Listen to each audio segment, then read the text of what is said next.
Muy bien, pues en este panel, excelentemente conducido por Úrsula Indacuchea, con la participación de Marco Fandiño, María Fernanda Rodríguez y Nora Lucy, abordamos el estado de la justicia penal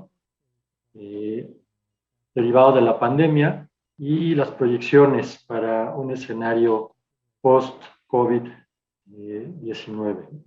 Muchas gracias a nuestros panelistas. Les recordamos y les invitamos a interactuar, a que escriban sus preguntas, sus comentarios sobre el foro, sobre los paneles, sobre los temas, a través del sitio de internet oficial innovacionenlajusticia.mexicoevalúa.org y a través de las redes oficiales del evento. En Facebook México Evalúa, en Twitter @mexevalúa, en Instagram y en YouTube. A continuación, tendremos el panel denominado Justicia Predictiva, el uso de Big Data. Este panel estará moderado por Vladimir Cortés, oficial del Programa de Derechos Digitales de Artículo 19. Y participará Daniela Andrea Suárez Naranjo, directora ejecutiva de la Fundación Ideas Disruptivas de Colombia. Juan Corbalán, director del Laboratorio de Innovación e Inteligencia Artificial de la Facultad de Derecho de la Universidad de Buenos Aires en Argentina. Y Fausto Santos de Moraes, abogado y docente en Brasil, quienes reflexionarán sobre las buenas prácticas en materia de justicia que usan Big Data y justicia predictiva, sobre la regulación en el uso del Big Data y las ventajas y amenazas de la justicia predictiva basada en Big Data. Bienvenidos, adelante, Vladimir Cortés.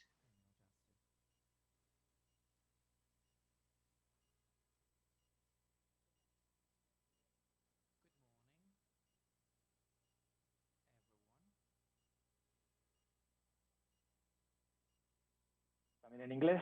Me da muchísimo gusto poder estar aquí con todas y con todos. Soy Vladimir Cortés, oficial del Programa de Derechos Digitales de Artículo 19 de México y Centroamérica. Agradezco a México Evalúa por la invitación para moderar esta mesa titulada Justicia Predictiva, el uso del Big Data. Y también aprovecho para felicitarles por organizar en conjunto con la Fundación AMAN este tipo de espacios tan necesarios para analizar el rol que tiene la justicia y el derecho frente a las tecnologías emergentes. También, desde luego, me siento muy honrado de compartir este espacio de diálogo y de reflexión con tan distinguidas y distinguidos ponentes, con Daniela, con Juan y con Fausto. La dinámica de este panel será el siguiente. Tendremos 2 rondas de participaciones, por lo cual cada ponente tendrá aproximadamente 8 minutos en el primer bloque y 8 minutos también en el segundo bloque. Les recordamos a todas las personas que están siguiendo esta transmisión que puedan pues, realizar sus preguntas, sus respuestas y que utilicen los hashtags que también ya nos compartieron, Innovando la Justicia o Justice Innovation. Estamos en la era digital y también en la era disruptiva jurídica. Nos encontramos, dice la doctora Silvia Barona Vilar, en una fase histórica bisagra, una época de tránsito, así como lo que significó en su momento la Edad Media, cuando se dio su paso a la modernidad, nos coloca entonces en el centro de las innovaciones técnicas que transforman la sociedad y la imagen que tiene el ser humano de sí mismo. Habitamos la Terra Digitalis, un territorio donde se dibujan los límites geográficos y jurídicos de los estados-nación y donde también se abren nuevos retos, nuevas oportunidades. En palabras de Ranga Yogeshwar, debemos ser conscientes de que, y aquí abro una cita, el pacto con la máquina no es una calle de una sola dirección. La continua optimización ignora los rodeos de la vida y reduce nuestra diversidad a una simplicidad optimizada. Empezamos por adaptarnos a las máquinas y corremos el riesgo de olvidar lo que nos convierte en seres humanos. Las máquinas son frías y no entienden de sueños, de verdad, belleza o amor. Al final, la respuesta de quién programa a quién dependerá de si nos mantenemos fieles a nosotros mismos y aceptamos nuestra insuficiencia humana y de si somos capaces de reconocer en ello toda la belleza que jamás captará un algoritmo. Estamos, pues, en un momento donde el derecho no solo debe apuntar a regular lo nuevo, sino también, como dice la doctora Barona, para evitar que las viejas conquistas de derechos se vean cercenadas por este escenario digital. Así, el mundo de la justicia se inunda de algoritmos, de software y de instrumentos digitales. Sirva este panel para adentrarnos más en lo que algunos denominan como la algoritmización de la justicia, donde se expande una nueva manera de concebir el mundo, las relaciones jurídicas, la justicia y su modus operandi. La incorporación de la justicia, de la inteligencia artificial en la justicia tiene cada vez más un amplio abanico de opciones. Y seguramente aquí, con las y los panelistas, vamos a profundizar en ello. Desde la creación de sistemas de predictibilidad para determinar la estrategia de defensa de clientes, el software Pretoria, que usa la Corte Constitucional Colombiana para mejorar el proceso de selección de las acciones de tutela, el software de argumentación jurídica, hasta estrategias de negociación, mediación o conciliación, informes jurídicos, negociación de contratos y un largo etcétera. En este panel tendremos la oportunidad de explorar estos y otros casos más de la mano de nuestras expertas y expertos. Estamos, pues, estas funciones incorporadas en la justicia las podemos observar de forma asistencial en la prevención, aquí es donde vemos la irrupción de la justicia predictiva, en la investigación penal, como se vio en otro de los paneles, en la toma de decisiones judiciales y en la ejecución de sentencias. La justicia, pues, atravesada por algoritmos, despliega una serie de preguntas desde qué son, qué hay en ellos, cómo actúan, cómo funcionan, quién está detrás de ellos. Los algoritmos no son neutros. Como señala Álvaro Perea González, el riesgo real de convertir el prejuicio humano en lógica matemática.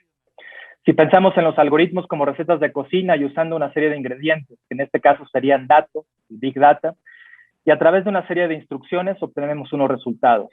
Ese resultado, dice la doctora Barona, en materia de justicia tiene unas consecuencias jurídicas innegables. El día de hoy vamos a ver estas y otras reflexiones más, por lo que me gustaría arrancar este primer bloque formulando dos preguntas. ¿Cuáles identifican o cuáles creen que son estas buenas prácticas en materia de justicia que existen y que utilizan el Big Data, que utilizan la justicia predictiva? Y el segundo punto que me gustaría que también puedan abordar es cómo regular este uso del Big Data para una verdadera justicia predictiva y sobre todo que también proteja y minimice los posibles riesgos que esto pueda tener. En primer lugar, me gustaría darle la palabra a Fausto, quien tiene 8 minutos para compartirnos su reflexión sobre estos dos puntos. Adelante, Fausto. Good afternoon. Thank you for this presentation, Professor Vladimir. I am grateful to be here and join in all these important colleagues to speak about this topic of predictive justice and how we should reckon about this topic.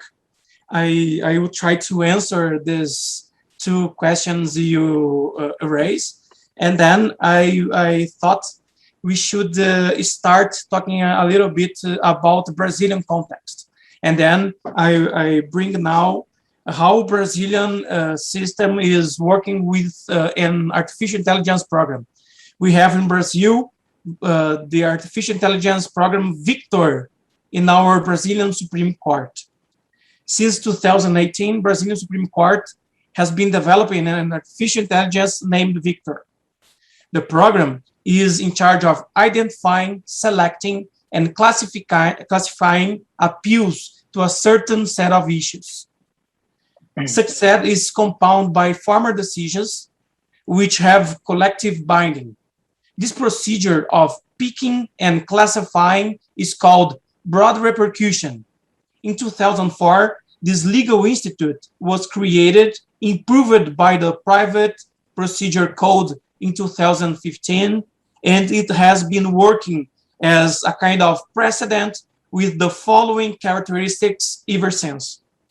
First, the Brazilian Supreme Court recognizes one legal issue as a broad repercussion when the court had received many cases raising the same legal claim, and this could affect the Brazilian state socially or economically.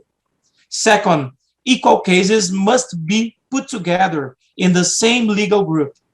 Third, the court selects some petitions to be analyzed as a representative of the claim. Fourth, the Brazilian taken this in these representative cases banned all the others. Fifth, the Brazilian Supreme Court builds a ratio decidendi through a legal proposition called thesis.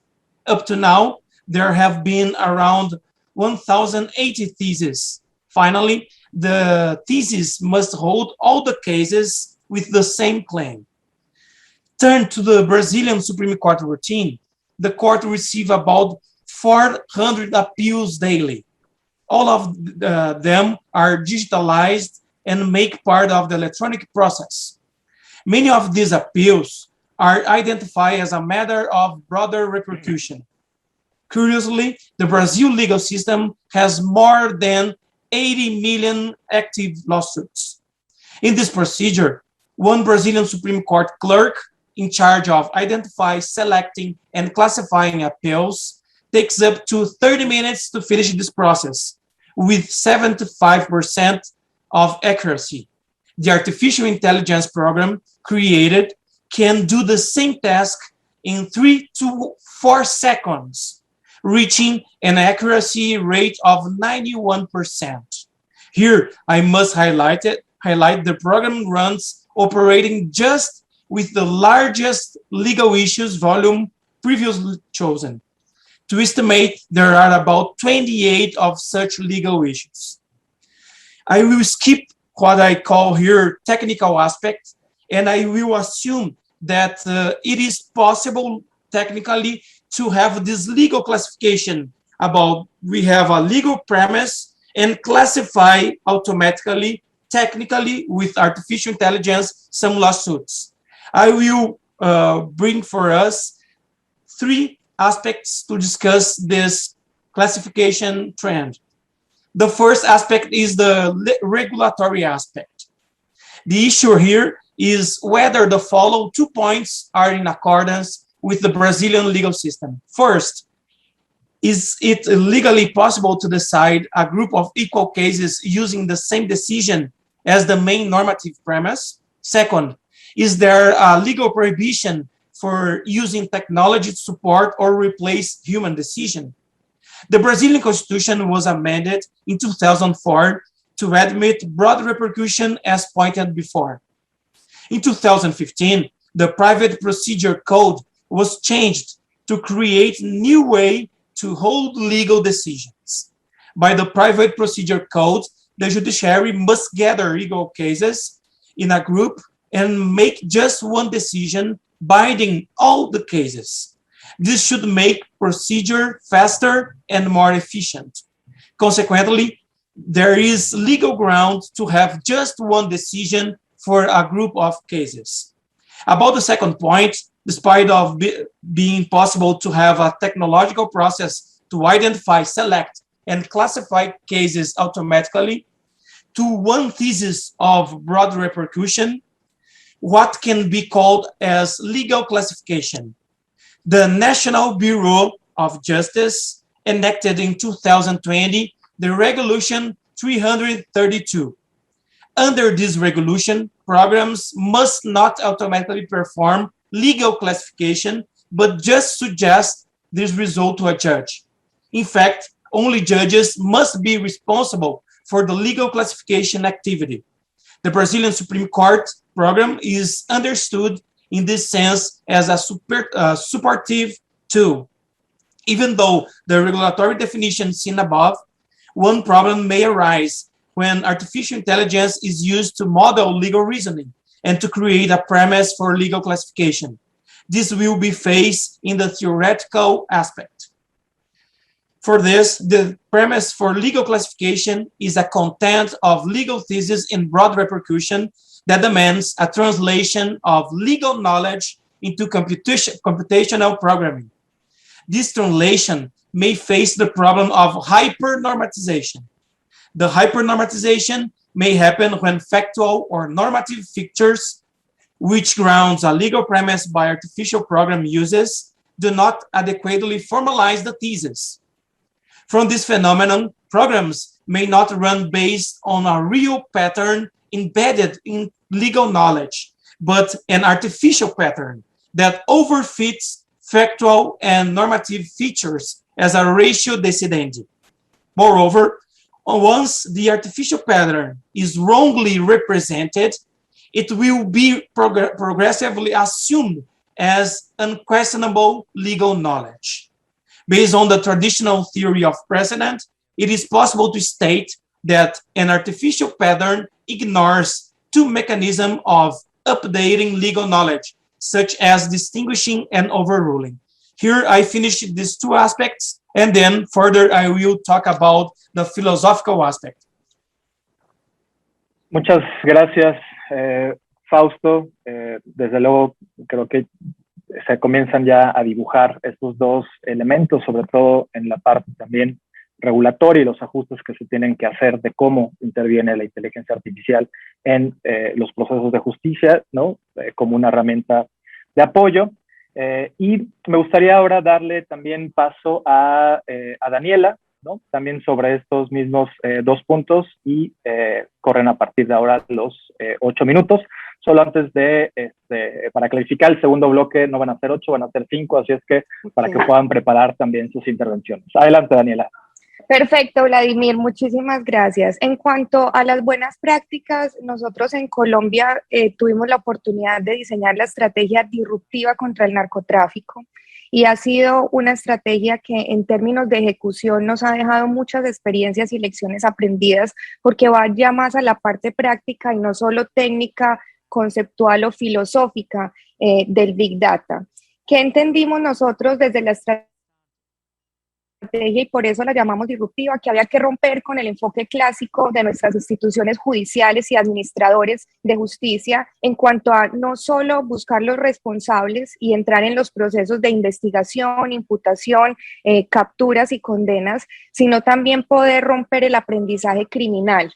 Y para romper el aprendizaje criminal y ese saber aprendido, que es lo que permite que estos fenómenos criminales pervivan y que exista una alta impunidad también en nuestros países, pues aparece esa estrategia con proyectos que desde la ciencia aplicada hacen una desestabilización de las redes criminales, específicamente en el tema de narcotráfico. Pues ya lo saben ustedes, Colombia tiene una gran problemática histórica relacionada con la producción de clorhidrato de cocaína específicamente. Hay muchas otras drogas, como las drogas de síntesis, que no se producen específicamente en nuestro país, pero el foco nuestro es el tema de clorhidrato de cocaína.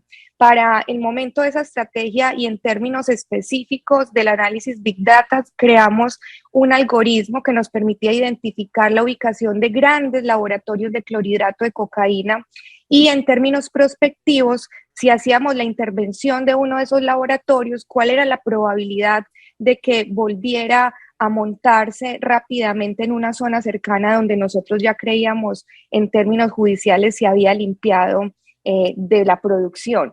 Esto porque es importante, y traigo ese ejemplo específico, porque en términos de transparencia, cuando nosotros hacemos análisis basado en datos, sabemos que las instituciones tienen unos altos subregistros, las personas que hacen parte de nuestras instituciones ingresan información erróneamente en algunos momentos, algunos tienen criterios diferenciales que nosotros debemos homologar, y también hay una alta cifra negra, y es porque nuestras instituciones, por lo menos en Colombia, y conozco también algunas experiencias internacionales, tienen unas metas operativas en términos de gerencia estratégica que hacen que los funcionarios en ocasiones maquillen esas cifras. Eso quiere decir que si nosotros partimos de unos datos que ya están viciados, nuestra intervención no va a tener un impacto real sobre el fenómeno criminal, y en eso hay que tener mucho cuidado y ser también, digamos, muy transparentes, que esa información que nosotros vamos a tratar tiene que tener también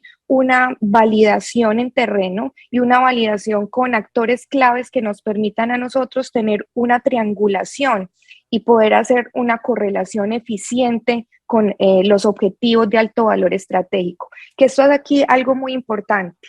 No es solo la necesidad de crear algoritmos, porque eso nos lleva, digamos, a un espacio en el que todos estamos trabajando en términos de ciberdefensa y ciberseguridad, sino también entender que la creación de esos algoritmos y la aplicación de esa ciencia tiene que estar direccionada a unos objetivos muy claros. Nosotros en términos judiciales y de operación con fuerzas policiales y militares los llamamos objetivos de alto valor estratégico, y para poder generar una manera estandarizada de definir esos objetivos, identificamos 3 criterios fundamentales. Un criterio estructural que nos permite entender cuál es la forma de organización de esas redes criminales, quiénes son los que la operan y la dinamizan, teniendo muy claro que actualmente estas organizaciones funcionan como un outsourcing criminal y no con unos cabecillas altamente identificables como los veíamos hace unos años. Un segundo criterio, que es el criterio de corrupción, y es entender que hay personas que posan de legalidad, que son funcionarios públicos o judiciales y que generan tanto legislación como ventajas judiciales y económicas para organizaciones criminales. El tercer elemento, y que también es muy importante, es el elemento económico-financiero, y es como los bienes que son generados por esas economías ilícitas, en el caso nuestro del narcotráfico, terminan otra vez cumpliendo un ciclo para llegar a la legalidad. Entonces, ¿cuáles son esas empresas fachada o cuáles son esas instituciones que posan de legalidad y permiten que estos activos sean lavados y que vuelvan, digamos, a alimentar a esas redes criminales? En términos de eso, la experiencia nuestra es entonces la estrategia disruptiva contra el narcotráfico y cómo nosotros,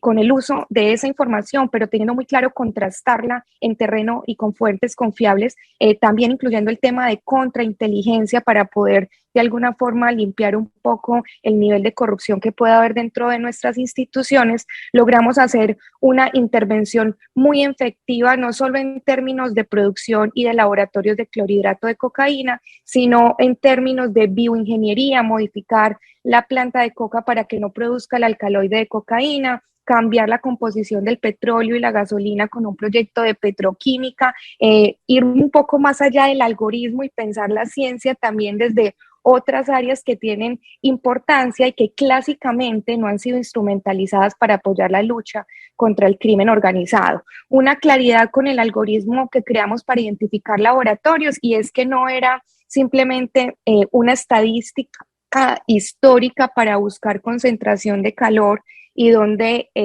tradicionalmente estaban laboratorios, pues hacer la intervención. Lo que nosotros hicimos fue adaptar una metodología británica que es usada para la identificación de asesinos seriales. Y de acuerdo a ciertas variables como cercanías a fuentes hídricas, cercanías a proveedores de insumos y presencia de grupos armados ilegales, generamos ese algoritmo predictivo para saber si en un momento se intervenía un megalaboratorio, cuál era la probabilidad de que volviera a reconstruirse y en qué zona pasaría. Nosotros tenemos en Colombia una temporalidad de 2 días y eso ya, digamos, lo hemos probado en terreno. Cuando se destruye un laboratorio, en 2 días los criminales ya están montando otro. Y para eso tenemos que ser mucho más eficientes como Estado, pero nos apoyamos en herramientas como esta. Finalmente, en la segunda pregunta, que era el tema de cómo regularlo, en nuestro país hay diferentes... Daniela, perdón, te voy a interrumpir. Si quieres, okay. Dejamos esa parte para el segundo bloque. Listo, perfecto. Lo siento, muchísimas gracias. No te preocupes, Daniela. Bueno, creo que justo ya vamos viendo, ¿no?, cómo se usa a nivel de un tribunal, cómo se usa también desde la Fiscalía. Y ahora damos paso entonces también a Juan para que nos pueda hacer un comentario en 8 minutos sobre estas buenas prácticas, regulación y estos 2 primeros elementos de arranque. Adelante, Juan. Buenísimo. Muchas gracias, Vladimir, y gracias a los colegas y asistentes. Y un gusto estar aquí con Daniela y Fausto, nuestros colegas de Brasil y Colombia. Bueno, yo voy a tratar de resumir en estos 7 minutos 46 segundos 3 aspectos vinculados a esto que has preguntado, Vladimir, y a los comentarios de Fausto y Daniela. El primero tiene que ver y esto lo hablo desde la experiencia por haber incubado y liderado los casos Pretoria, Prometea, y ahora uno que se va a llamar Tucuy Ricuy en la Corte Constitucional de Perú, que lo estamos por lanzar en 15 días, ¿sí? Un sistema predictivo para violencia de género. Ese sería nuestro sexto predictivo, con lo cual voy a tratar de hablar desde ese lugar, es decir, habiendo incubado 6 predictivos diferentes para 6 problemas diferentes. La primera cuestión que yo quería transmitirles, porque me parece que tiene que ver con las lecciones aprendidas, es que es muy importante hacer una diferenciación entre small data y big data. Eso para mí es crítico. Una cosa es predecir en entornos de small data y otra cosa es predecir en entornos de big data. Lo segundo que quería compartirles es que predecir, predicciones, previsiones, pronósticos, se suele representar con diferentes palabras, implica reducir incertidumbre y gestionar incerteza.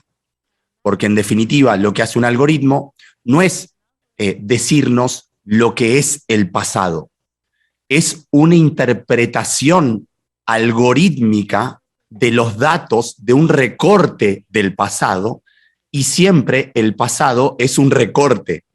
Esto es muy importante entenderlo, porque si no parece que las predicciones suelen ser algo así como una especie de diagnóstico que uno debería seguir, cuando en realidad, como tienen tasas de acierto, suelen ser previsiones que tienen que estar sujetas a diversas evaluaciones antes de usar ese insumo predictivo. Esta sería mi segunda cuestión. Porque esto ya no nos habla, es decir, esta es la antesala de la regulación. Si ya sabemos que el pasado que queremos predecir es un recorte que puede tener múltiples sesgos, no solo en sus datos de entrenamiento, lo que se llaman dataset, sino es la lógica de enfocar la interpretación de esos datos, está claro entonces que la predicción va a ser una consecuencia de ese recorte. Si ese recorte no es evaluado o diagnosticado por el funcionario competente que va a usar el algoritmo, entonces habría un vicio robusto en el principio de competencia, digamos, para ponerlo bien en concreto. Tercero, cuando nosotros hemos intentado, ¿me pueden poner para compartir pantalla que no puedo? Por favor, mil gracias. Cuando nosotros hemos intentado hacer predicciones con Big Data, nos encontramos con que en Latinoamérica es difícil encontrar escenarios de Big Data. Esto es un primer punto. En el cibercrimen podría haber cuestiones de Big Data, lo que contaba Daniela, pero en cuestiones de derecho civil, de derecho laboral, de derecho comercial, en general es difícil conseguir 5 millones de algo o 10 millones de algo. En general lo que uno consigue son miles, en el mejor de los casos. 10.000, 15.000, 20.000, porque recuerden que cuando uno está tratando de predecir, uno detecta segmentos a predecir y no es que predice en general lo que fallaría un tribunal.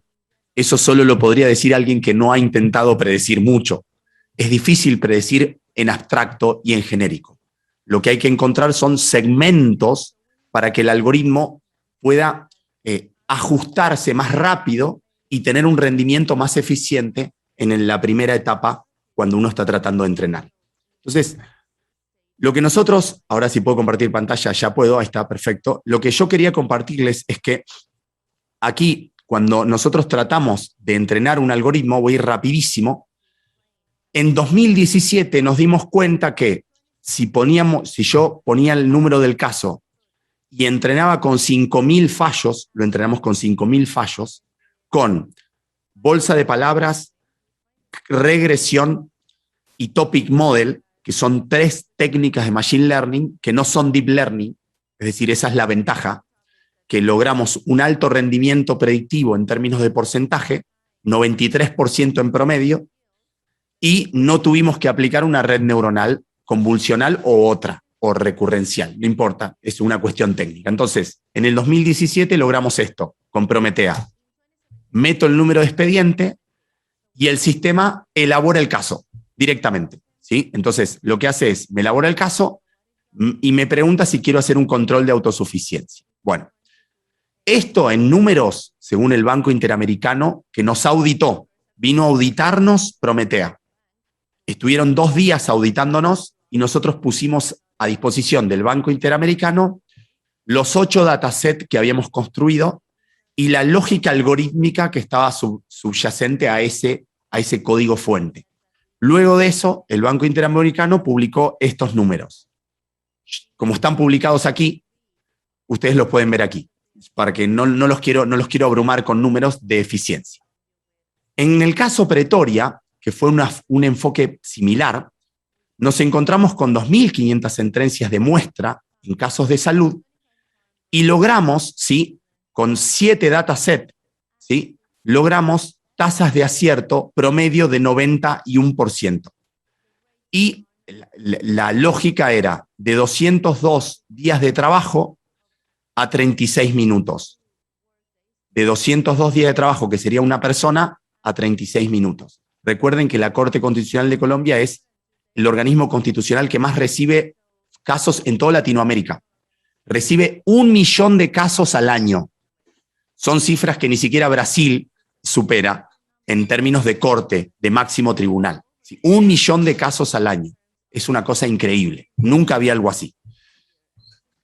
Lo último que quería compartirles es, cuando nosotros razonamos este fenómeno predictivo, ¿sí?, hay diversas maneras de ejecutarlo. Entonces yo les voy a mostrar otra manera que descubrimos hace poco tiempo, que la tengo por aquí, que es, uno podría ingresar un PDF, lo voy a hacer rapidísimo esto es un predictivo que hicimos para el Banco Interamericano de Desarrollo para los procesos de revisión de contrataciones individuales, ¿sí? Es un proceso que es una suerte de auditoría, como podría ser un poder judicial.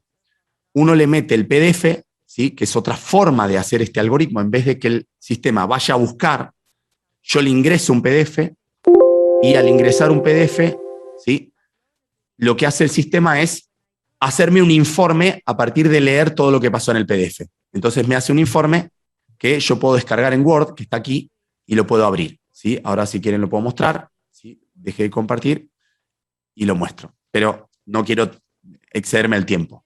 Con esto termino. ¿Qué es lo que encontramos en el Small Data que no nos pasó en el Big Data? Mayores tasas de acierto con mitigar el riesgo de la inexplicabilidad de las cajas negras. Y tercero, con pocas cantidades de datos tenemos un rendimiento mejor. Por eso mi consejo suele ser, por default hay que predecir con Small Data, y cuando no podemos predecir con Small Data y con técnicas de Machine Learning que no sea Deep Learning, por default ir al Big Data. Hacer al revés de cómo se hace en el mundo empresarial. En el mundo empresarial empezamos por Big Data y con Deep Learning. Yo sugeriría que en la justicia, por haber hecho los 2 caminos, empecemos por Machine Learning clásico, con Small Data, y si no podemos, con Deep Learning. Gracias. Buenísimo, Juan. Muchas gracias. Creo que esto último que mencionas, ¿no? Y el título de esta sesión parte, ¿no?, de la justicia predictiva y el Big Data, pero creo que ahora toca también como repensar, ¿no?, justamente el abordaje. Destacaré también un elemento que mencionas, el tema de las auditorías, ¿no? Qué tan importante es quizá también cuando se aborde desde una perspectiva de regulación, qué tan, ¿no?, necesarias también en una parte son importantes, ¿no?, para poder justamente pues identificar el alcance, las tasas que vemos, ¿no?, aproximadamente 91%, digo, va variando, ¿no? En algunos casos puede ser del 83%, pero en lo que ustedes están identificando, pues también son tasas altas, pero me parece que también esto que destaca sobre las auditorías también es un elemento que se tiene que poner sobre la mesa. Bien, pues ahora vamos a arrancar con este segundo bloque de participaciones, en donde también se ponen sobre la mesa la justicia predictiva por un lado, la jurimetría también por el otro, ¿no? Que tiene que ver con esto mismo, ¿no? De aplicar la Big Data, la estadística, la predicción al mundo del derecho, algo que también algunos han definido como la Artificial Legal Intelligence, ¿no? El análisis de estos precedentes jurisprudenciales, ¿no? Para poder como traducirlos del lenguaje jurídico a un lenguaje simbólico a partir de las matemáticas y la lógica, ¿no? Hacer estas estadísticas jurídicas, ¿no? Plantear estas dosis de predecibilidad que también, como bien apuntaba Juan, es reducir incertidumbres y son fragmentos de análisis que se hacen, ¿no? Y en este mismo sentido, pues ya también lo has señalado, Juan, ¿no? Desde el caso de Prometeo, de Pretoria, perdón, en el caso de Colombia, hemos visto, ¿no? A lo largo del tiempo cómo se ha desarrollado software para predecir los resultados de sentencias, por ejemplo, en el caso del Tribunal Europeo de Derechos Humanos, donde también se tienen estos porcentajes alrededor del 79%, o el Tribunal Supremo Americano con tasas que rondan el 83%. Ahora también se han estado incorporando nuevos elementos y quizá también va de la mano con lo que ha estado señalando Daniela, que tiene que ver con la criminometría, ¿no? Estas herramientas también de teoría criminológica, matemáticas y inferencias estadísticas para el análisis de fenómenos criminales.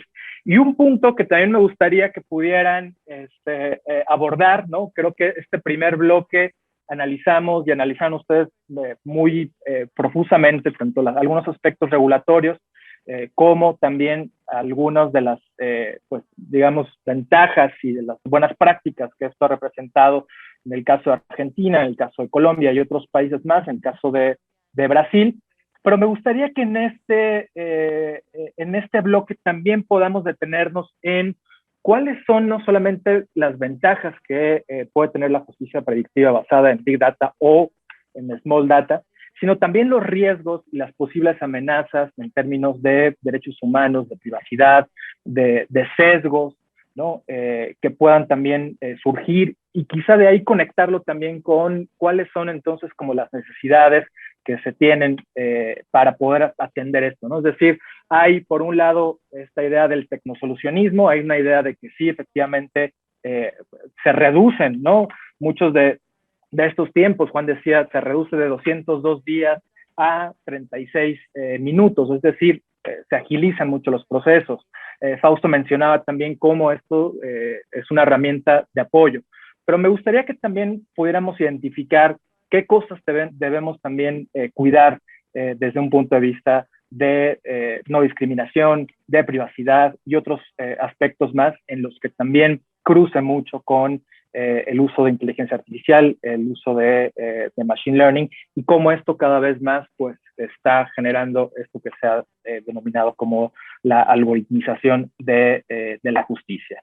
Así es que me gustaría ahora empezar por Juan, ¿no? Después con Fausto y cerramos con Daniela.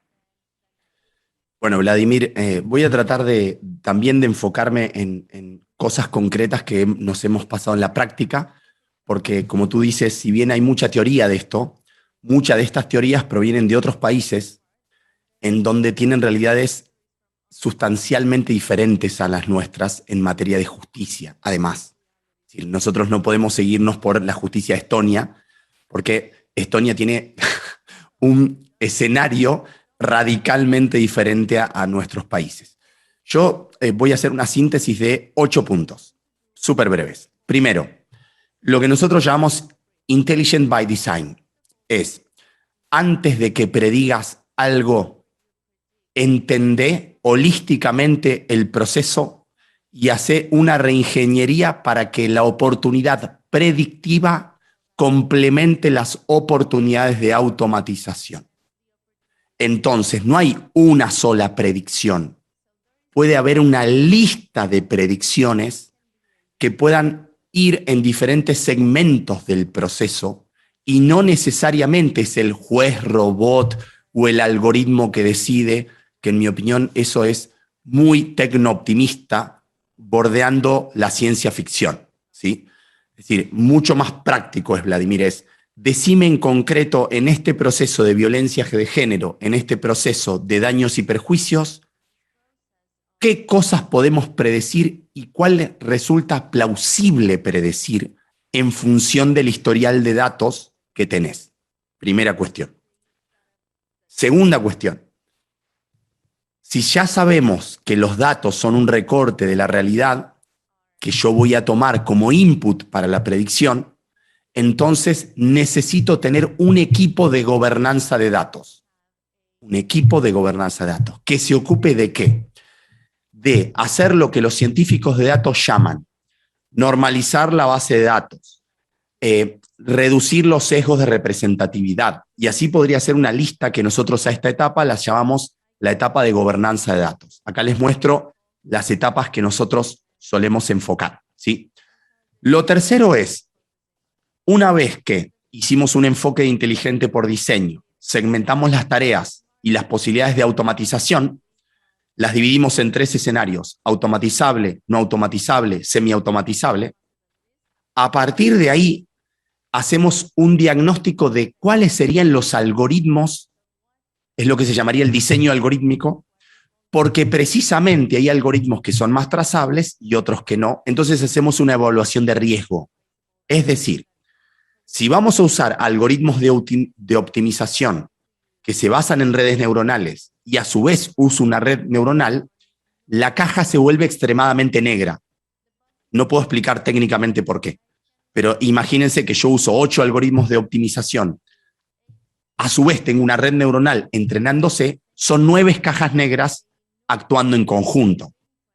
Y son todas prepizzas cocinadas por alguien que nosotros no sabemos ni siquiera quién las desarrolló esas cajas negras, con lo cual queda tan lejos la explicabilidad algorítmica, tan lejos, que yo recomendaría que ese no sea el inicio del camino, porque si ese es el inicio del camino, usémoslo en algo que no tenga tanto impacto en los derechos humanos, porque si no, claramente nos van a impugnar el algoritmo como está pasando con el reconocimiento facial.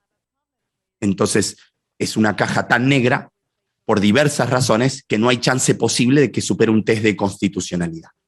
Lo último es, porque me quedé corto pero quiero cumplir con el tiempo, es hacer muchos testeos con muchos datasets de entrenamiento. En la comunidad internacional se suele usar una fórmula que es 70-30. ¿Sí?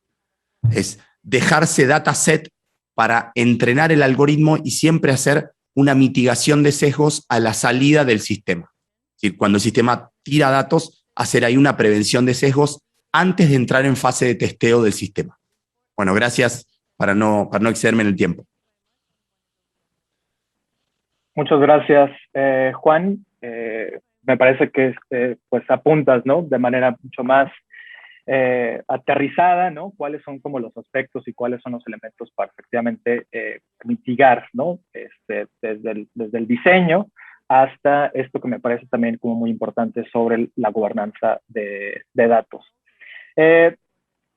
Nada más también como para comentarles, tenemos un minutito adicional, así es que pueden también tomar un minuto adicional para este segundo bloque. Y Daniela, que también se quedó con algunos temas pendientes del primer bloque, por favor, adelante. Bueno, muchas gracias. Pensé que seguía nuestro compañero de Brasil, pero aprovecho entonces para iniciar, digamos, esta segunda respuesta con un ejemplo nuestro, y es que las marcas de clorhidrato de cocaína, digamos, los decomisos que se hacen, siempre estas tablas de cocaína traen una imagen. Y en Colombia hay un registro de esas imágenes por más de 20 años. Nosotros quisimos aplicar un algoritmo para hacer machine learning y crear un sistema de alertas tempranas de acuerdo a qué marquilla era perteneciente a qué organización criminal.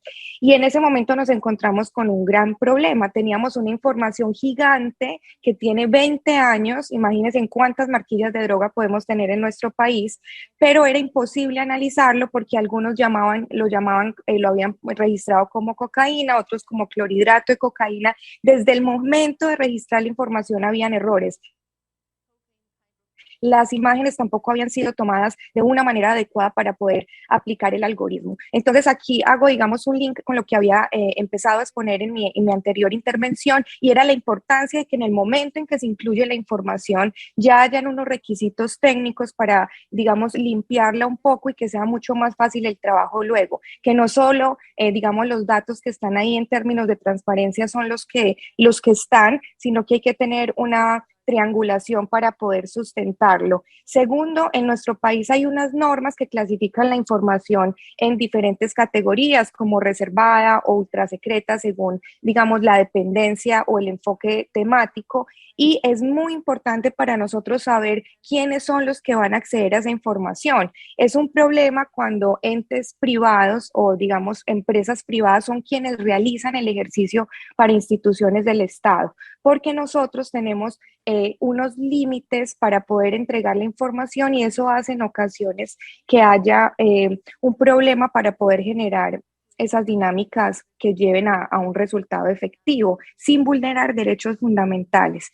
Para nosotros ha sido muy importante, sobre todo en la experiencia de implementar figuras como el agente encubierto virtual para buscar información en casos específicos de cibercriminalidad, y es cuáles son los límites de esos agentes cuando recaban la información, y que esas instituciones que tengan acceso a la información oficial nuestra, pues estén en el marco de esas normas constitucionales, que sabemos falta mucho por regular en este momento. Como lo mencionaba Juan, también cada país tiene una normatividad específica.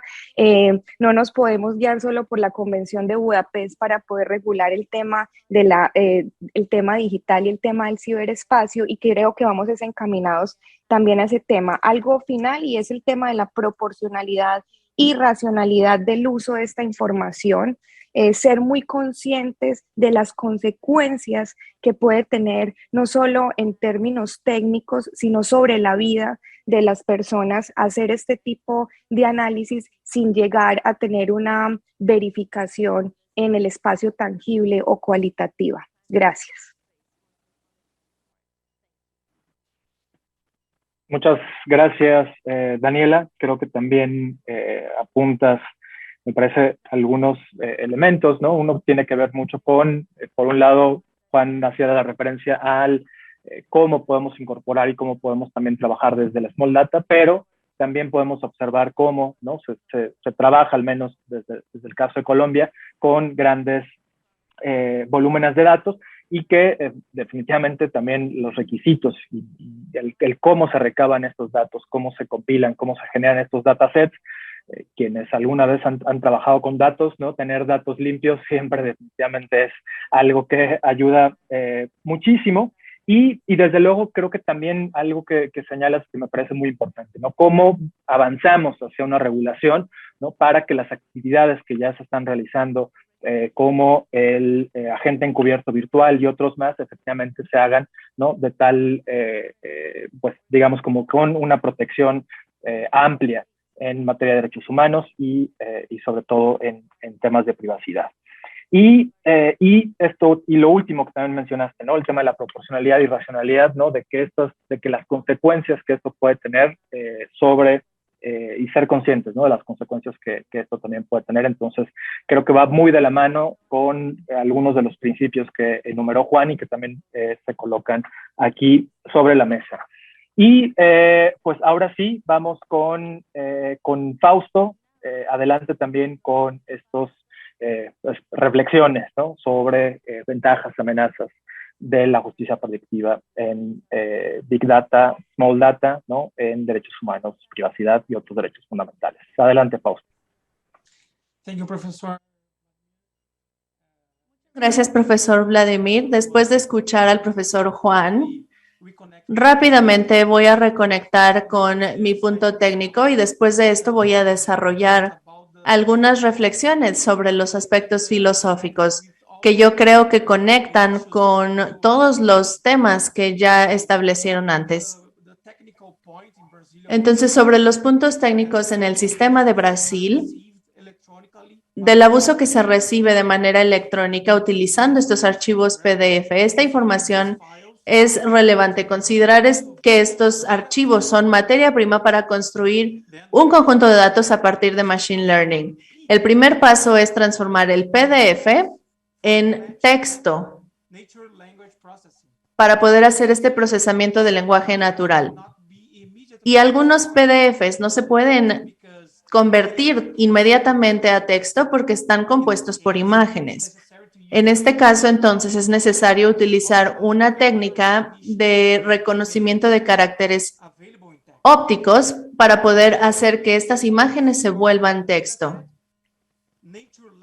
Después, el texto se pasa a estos datasets, después el procesamiento de lenguaje y una combinación de máquinas soportadas por vectores y luego diferentes clasificadores para poder hacer coincidir estos documentos a cierta decisión con repercusión amplia. Como se vio antes, la tasa de precisión en este proceso es de aproximadamente el 91%. En cuanto a solamente 28 tesis legales consideradas.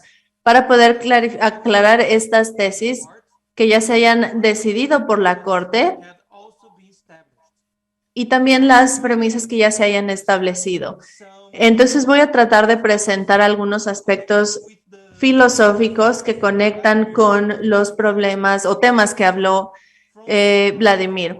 Entonces, desde el aspecto filosófico, hay dos tipos de preocupaciones que deberían considerarse. Primero es la epistemología y también la ética.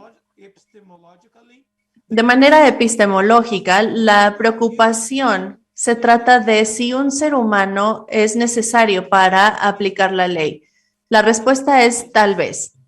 En casos similares, esos que se caracterizan como de repercusión amplia en Brasil, los seres humanos no serían necesarios, ya que los programas de inteligencia artificial pueden juntar estas circunstancias de casos a una premisa de clasificación jurídica. Este es un tema de capacidad epistémica. En vez de estar legalmente prohibido en Brasil, el programa de inteligencia artificial puede realizar una capacidad epistémica al unir estos casos a una clasificación jurídica con un gran porcentaje de precisión.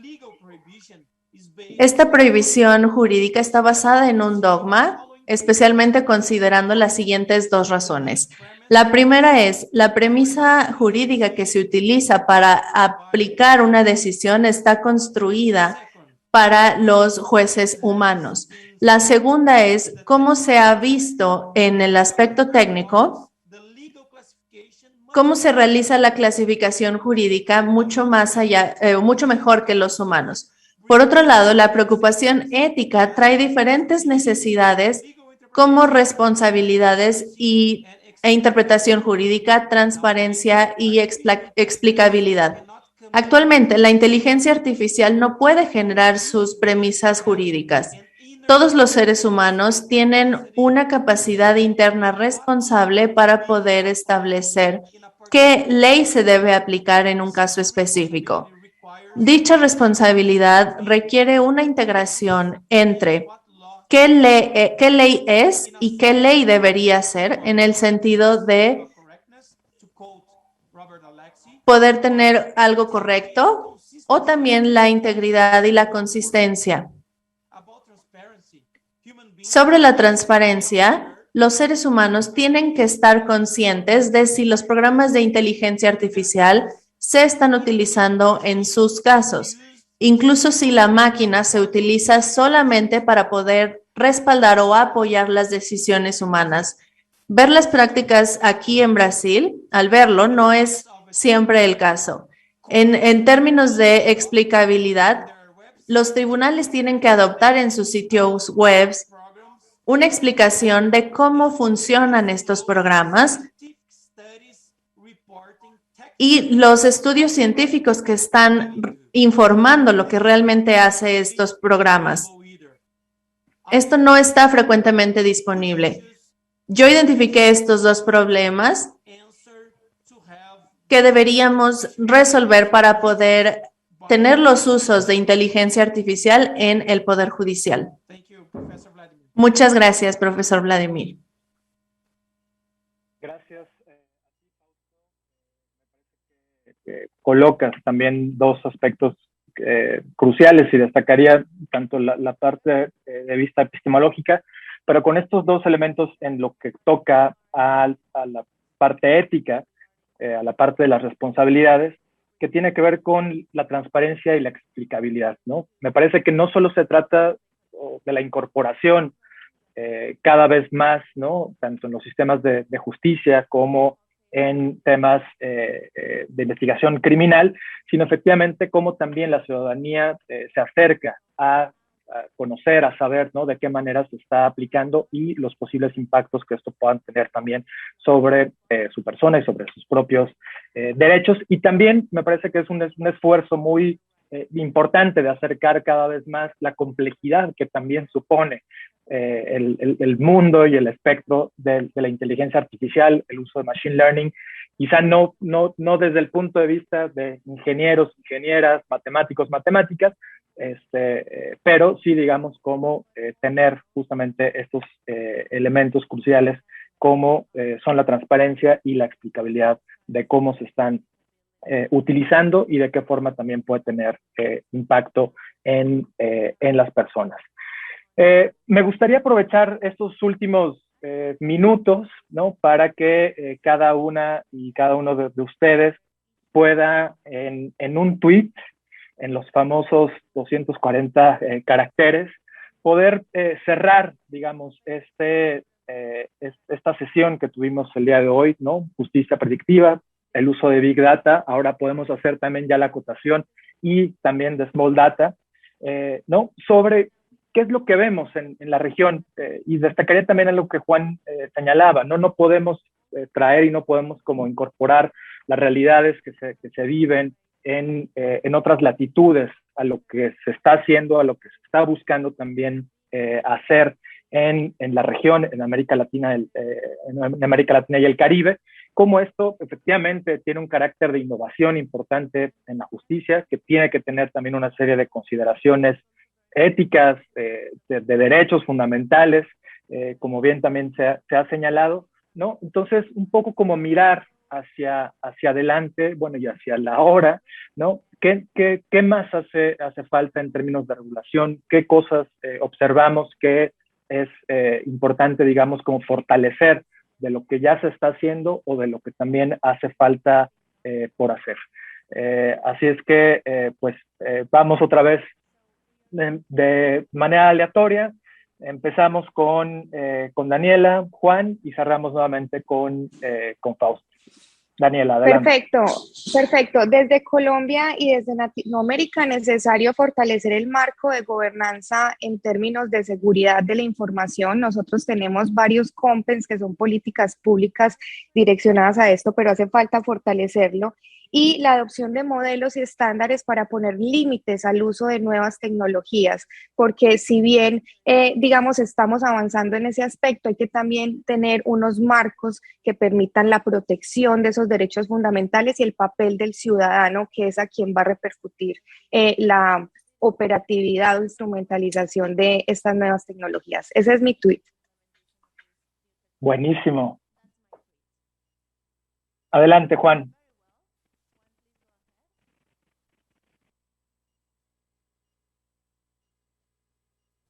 Ay, Vladimir, mi turno, buenísimo. Sí, en línea con lo que decías, Vladimir, yo creo que recién tenía pensado decir algo, pero lo cambié a propósito de lo que decía Daniela. Yo creo que si hacemos retrospectiva, tenemos que hacer una autocrítica muy profunda. Internet y las computadoras, ¿sí?, que fueron las dos revoluciones, la tercera revolución industrial. La justicia de Latinoamérica tardó aproximadamente 30 años en cada una, podemos poner entre 20 y 30 años, en incorporarlas. Y imagínense que eran tecnologías más bobas, es decir, menos inteligentes. Si nosotros nos va como nos fue con esas tecnologías, la inteligencia artificial va a tardar entre 20 y 30 años para escalar. Nuestro desafío es que tarde al menos la mitad. Si logramos eso, ya va a haber sido un montón de tiempo. Ese para mí sería mi mensaje, que no sé si es muy esperanzador, pero me parece que es bastante realista. Gracias. Gracias a ti, Juan. Creo que complementa muy bien lo que señaló Daniela, ¿no? Creo que va muy de la mano, ¿no? Fortalecer modelos, estándares, marcos de protección, gobernanza, pero esto sin perder de vista que los plazos no sean pues otros 30 años más, sino que efectivamente respondan también a las necesidades que también vemos hoy en día. Adelante, Fausto.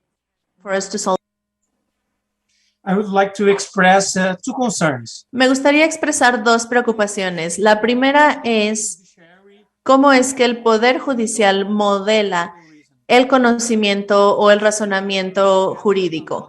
No podemos solamente juntar todas estas decisiones, este gran volumen de decisiones, considerando esta tendencia del Big Data, y también pedirle al algoritmo que cree algún tipo de razonamiento adecuado.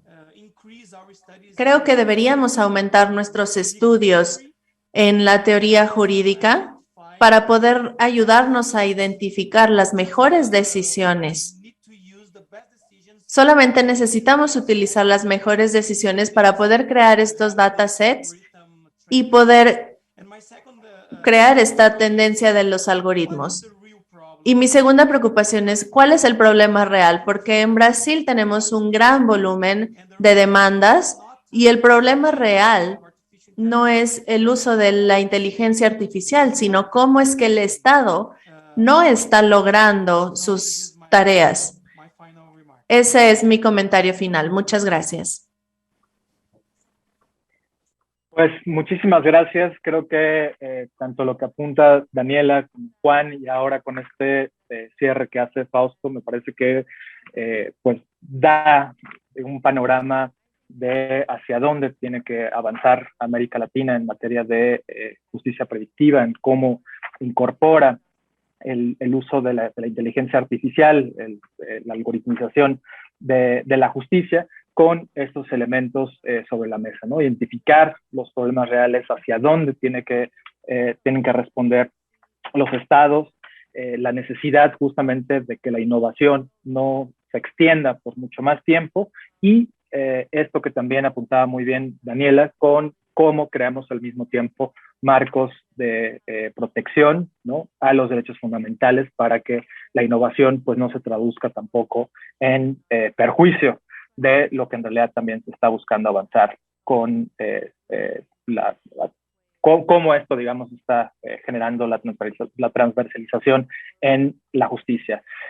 Pues sin más, yo le agradezco a Fausto, a Daniela, a Juan, en verdad ha sido muy rico, personalmente también, conocer del trabajo que ustedes están haciendo, tanto en Brasil como en Argentina, como en Colombia, y me parece que esto pues es fundamental, es necesario para el caso también de México, donde también tenemos tasas muy grandes de impunidad, retrasos también considerables y también una ausencia de regulación, ¿no? Entonces, ¿cómo también esto puede avanzar de la mano para que pues, realmente el camino que se pueda recorrer pues, tenga también como frutos necesarios e importantes? Así es que, sin más, continúen también en este foro a todas las personas. Creo que ya no llegaron más preguntas, comentarios, así es que pues hasta aquí llegamos en esta sesión y nuevamente pues agradezco a México Evalúa, a la Fundación Naumann y desde luego a Fausto Moraes, a Juan y a Daniela por su participación en esta mesa. Muchas gracias y seguimos en comunicación. Gracias, hasta pronto. Hasta pronto, chao.